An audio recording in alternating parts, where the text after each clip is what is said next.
Isang napakasayang araw sa inyong lahat mga kabasketball kasi nga formal ng pasok dito nga sa finals netong Asian Games. Etong ating Gilas Pilipinas matapos nga nitong talunin yung host country na China mga kabasketball. At grabe, etong si Justin Brownlee, no? Justin Noypi, JB32, kung ano man yung gusto nyong itawag sa kanya, kasi talagang binuhat niya sa balikat etong buong Pilipinas.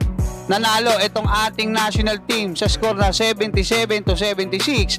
At ang matindi dyan mga kabasketball, 33 puntos yung naitala ni Justin Brownlee.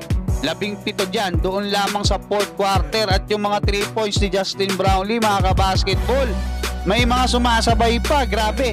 Galing yan sa 20 puntos na kalamangan doon sa pagsisimula ng third quarter. At makakabanggaan na nga natin sa Friday sa championship round or sa finals etong kupunan ng Jordan. So tingnan natin, kasi sabi ni Coach Tim Cone, pagka naglaban sila ulit netong Jordan, feeling niya, no, sa palagay niya may chance tayong manalo. At doon sa naging laro natin ngayon, talagang nakikita natin na posible talaga yan, no? Gusto ko muna magpasalamat dito nga kay RSA, diba, kay Al Francis Chua na nagtiwala na kumuha nitong opportunity na sila muna yung humawak ng ating Gilas Pilipinas. Talagang solid, no?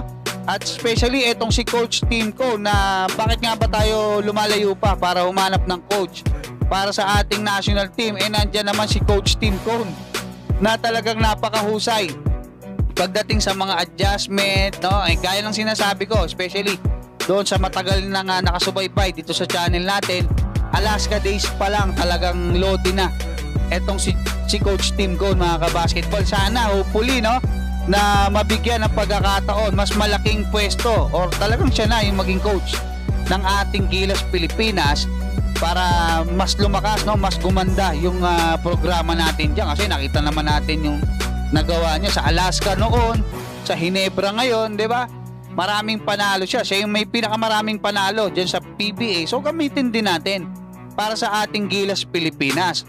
Lagyan mo ng magagaling na players yan, magandang sistema. Talagang, diba, Coach Tim Cone na.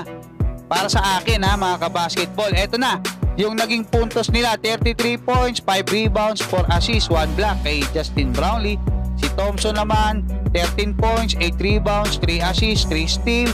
Junmar Fajardo, 8 points, 4 rebounds, 2 assists. Chris Newsom, 4 points, 3 rebounds, 2 steals. Calvin Optana, 4 points, 2 rebounds, 1 assist. CJ Perez, 8 points, 5 rebounds, 4 assists, 1 block. Kevin Alas, 5 points, 1 rebound. Ange Kwame, 2 points, 3 rebounds, 1 block, 1 steal. At 3 rebounds para dito kay Japet Aguilar. Bagaman yung iba walang puntos mga basketball, no, at si Tolentino ay hindi nakapaglaro, okay lang yun as long as nanalo tayo.